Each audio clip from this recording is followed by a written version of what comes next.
Question करेंगे। ये भी हमारा जेईई मेंस 22 जैन का क्वेश्चन है 2026 का। अब हमें क्या करना है, करेक्ट ऑप्शन को बताना है। अब जो हमारा Ag और NH2 का होल ट्वाइस होता है, ये वाला जो रिएजेंट होता है ये किस चीज के लिए यूज होता है, ये वाला। अब ये क्या होता है, टॉलरेंस रिएजेंट। इसे क्या कहा जाता है, टॉलरेंस रिएजेंट कहा जाता है, ठीक है। और जो हमारा जिंक अमलगम और HCl होता है, इस वाले को क्या बोलते हैं हम, क्रिमेंसन रिडक्शन बोलते हैं, ठीक है। तो ये तो A हो गया मेरा, ये क्रिमेंसन रिडक्शन हो गया। और NH2 और KOH क्या होता है, ये मेरा वुल्फ क्रिश्नर रिडक्शन होता है, ठीक है। और कॉपर +2 और OH- आयन क्या होते हैं, फैलिंग सॉल्यूशन में यूज किए जाते हैं। तो जो हमारा करेक्ट ऑप्शन होगा वो क्या होगा, जो मेरा A है उसका क्या होगा, मेरा थर्ड। और जो मेरा B है इसका क्या होगा, सेकंड। और जो C है इसका क्या होगा, मेरा कहाँ है, ये वाला थर्ड, ये फोर्थ। और जो मेरा D ऑप्शन है इसका क्या होगा, मेरा फर्स्ट क्वेश्चन, ठीक है। AgNH2 को क्या बोलते हैं, टॉलरेंस रिएजेंट। जिंक अमलगम और HCl क्रिमेंसन रिडक्शन होता है। NH2KOH क्या होता है, मेरा वुल्फ क्रिश्नर होता है। CuOH- क्या होता है, मेरा फैलिंग सॉल्यूशन होता है। तो ये भी हमारा क्या है, जेईई मेंस का क्वेश्चन है 22 जैन का 2026 का। हमें क्या बताना है, जो हमारा Y है इसका करेक्ट स्ट्रक्चर बताना है कि ये जो ऑप्शन 1 2 3 4 दिए हुए हैं इसमें से इसका करेक्ट ऑप्शन कौन सा होगा। अब हमारे पास बेंजीन के ऊपर क्या है, CH2NH2 है, यानी कि नाइट्रो ग्रुप है। और यहाँ पे क्या है, जब हमारे पास क्या होता है, नाइट्रो ग्रुप हो और साथ में एसाइल ग्रुप, ये क्या करेगा, नाइट्रो ग्रुप इस एसाइल ग्रुप को लोन पेयर दे देगा। जैसे ही ये लोन पेयर देगा तो ये जो क्लोरीन है ये क्या हो जाएगा, यहाँ से निकल जाएगा। तो निकल जाने के बाद जो मेरा मतलब कि X बनेगा वो क्या बनेगा, ये बनेगा, बेंजीन तो है। और जो बेंजीन है इसके ऊपर क्या आ जाएगा, मेरा CH2 और मेरा NHCO और ये रहा PH, क्योंकि Cl तो निकल गया। अब ये जो रिएक्शन है, अब इसके बाद क्या है, इसमें लिथियम एल्यूमिनियम हाइड्राइड के साथ जब रिएक्शन करी तो जो Y दिया ये रिडक्शन कर देगा। अब रिडक्शन करने के बाद ये क्या कर देगा, इस NH को सेकेंडरी अमीन में चेंज कर देगा। अब चेंज करने के बाद ये जो हमारा प्रोडक्ट बनाएगा, मतलब कि यहाँ से हाइड्रोजन जोड़ देगा यहाँ पे जाके। जैसे ये यहाँ से ऑक्सीजन हटा के हाइड्रोजन जोड़ेगा तो ये क्या बन जाएगा, बेंजीन।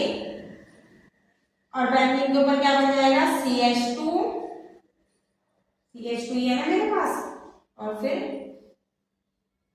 NH, फिर यहाँ पे भी CH2 और PH।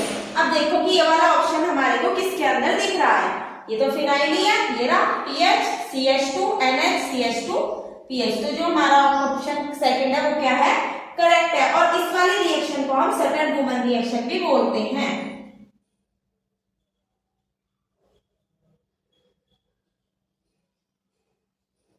ओके, अब ये भी क्या है, हमारा 22 जैन 2026 जेईई मेंस का क्वेश्चन है। इसमें क्या है, N alkene on reductive ozonolysis give methanol. ये क्या करती है, रिडक्टिव ओजोनोलाइसिस से मेथेनॉल देती है।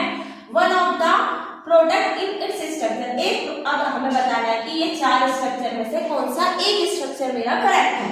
अब मैं ओजोनोलाइसिस करूंगी, लेट्स सपोज अगर मैंने इसका ओजोनोलाइसिस करा तो ये वाला बॉन्ड टूटेगा, टूटने के बाद एक ऑक्सीजन यहाँ जाएगी और एक ऑक्सीजन यहाँ जाएगी। तो जाने के बाद जो मेरा आंसर बनेगा वो क्या बनेगा, ये है, तो CH2 और CHO।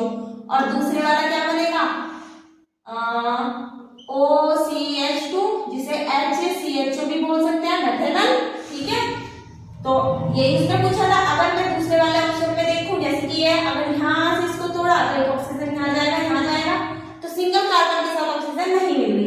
इसमें देखूंगी तब भी इसमें नहीं मिलेगी सिंगल के साथ, क्योंकि ये पूरी की पूरी चैन जाएगी इधर से इधर की। और अगर यहाँ पे देखूं तो इसको अगर मैं तोड़ूंगी तो तोड़ने के बाद ऑक्सीजन मतलब की दूंगी, तो देने के बाद क्या बन जाएगा, CHO। और दूसरे वाला क्या हो जाएगा, OCH CH3। ये तो एसिडोल्डिहाइड बन गया। ये बेंजीन के ऊपर मतलब कि साइक्लोहेक्सेन के ऊपर क्या आ गया, CH में। तो करेक्ट ऑप्शन मेरा कौन सा है, ऑप्शन नंबर फर्स्ट ही है। ओके, अब देखो जो हमारा नेक्स्ट क्वेश्चन है, ये भी हमारा जेईई मेंस का ही क्वेश्चन है। Partial series wavelength ratio two second बामर series wavelength ratio. हमें थर्ड पार्शियल सीरीज की वेवलेंथ का और सेकंड बामर सीरीज की वेवलेंथ का रेशियो लेना है। हाइड्रोजन एटम के लिए ये है। अब प्रिंसिपल फॉर्मूला जो होता है हमारा वो क्या होता है, 1/में lambda equal to RH Z square 1/में N1 का स्क्वायर माइनस 1/में N2 का स्क्वायर होता है। ठीक है, अब इससे हमें पता लगाना है हमारी क्या है, पार्शियल सीरीज कौन सी है, थर्ड है, यानी कि हमारी N1 की वैल्यू क्या हो गई, थर्ड हो गई। पार्शियल सीरीज की वेवलेंथ बतानी है, मतलब कि तीसरी वाली, यानी कि जो हमारे पास ये 3 से कहां जाएगा, 4 में जाएगा, 4 से कहां जाएगा, 5 में, 5 से 6 में, तो 1 2 3, यानी कि कहां पे जा रहा है, 6 में। तो मेरी जो N2 आया वो कितना आया, 6 आया। किसके लिए, पार्शियल के लिए। सेम ऐसे ही हम अगर किसके लिए देखें, बामर के लिए देखें, तो जो बामर सीरीज है वो सेकंड सीरीज होती है। तो N1 की वैल्यू कितनी हो गई मेरी, 2, तो ये 2 से कहां जाएगा, 3 पर, 3 से कहां जाएगा, 4 पर, ऐसे। सेकंड उसमें थर्ड के लिए, ऐसे सेकंड के लिए। तो जो मेरी N2 की वैल्यू आ जाएगी वो कितनी आ जाएगी, 4। ओके, ये किसके लिए आई, पार्शियल के लिए, और ये बामर के लिए। उल्टा हो गया, ये बामर के लिए आई, ये पार्शियल के लिए आई। अब हम क्या करेंगे, इसे फॉर्मूले में लिख देंगे। N1 और N2 की वैल्यू को जैसे ही हम फॉर्मूले में लिखेंगे तो 1/में ये मैंने P का मतलब पार्शियल सीरीज के लिए लिख दिया, RH ये तो 1 का स्क्वायर ये हाइड्रोजन के लिए है, 1/में 3 का स्क्वायर माइनस के 1/में 6 का स्क्वायर।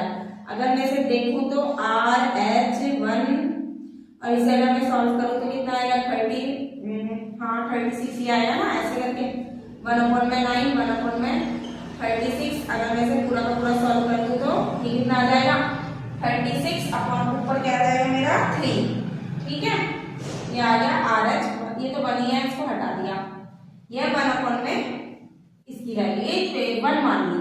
अब सेम ऐसे ही मैंने पार्शियल वाली कर ली, तो 1/बामर वाली कर ली, तो बामर इक्वल टू RH 1 का स्क्वायर 1/में 2 का स्क्वायर माइनस में 1/में 4 का स्क्वायर। अगर मैंने इसे सॉल्व करा तो सॉल्व करने के बाद क्या आ गया मेरा, RH तो है 16 आया, 16 और ऊपर कितना आया, 3।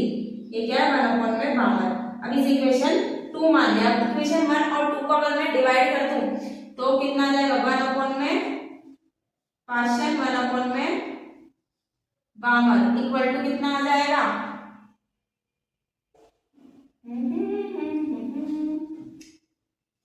RH इक्वल टू 3/36 मल्टीप्लाई करके, और ये भी RH मल्टीप्लाई 3/16, ये तो कट गया, 3 से 3 कट गया, तो ये कितना आ गया मेरा, अगर मैं इसे भी सॉल्व कर देते ये कितना आ गया, अगर आपको दिखना रहा हो तो यहाँ पे कर देते हैं, मतलब ये B/पार्शियल इक्वल टू 16/36, और अगर मैं इसे सॉल्व कर तो ये कितना आ गया, 4/9।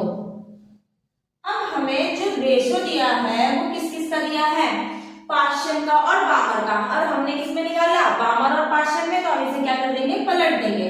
तो पार्शियल अपन में जो बामर का रेशो होगा वो कितना हो जाएगा, 9/4, जो मेरा क्या है, करेक्ट आंसर है। ओके।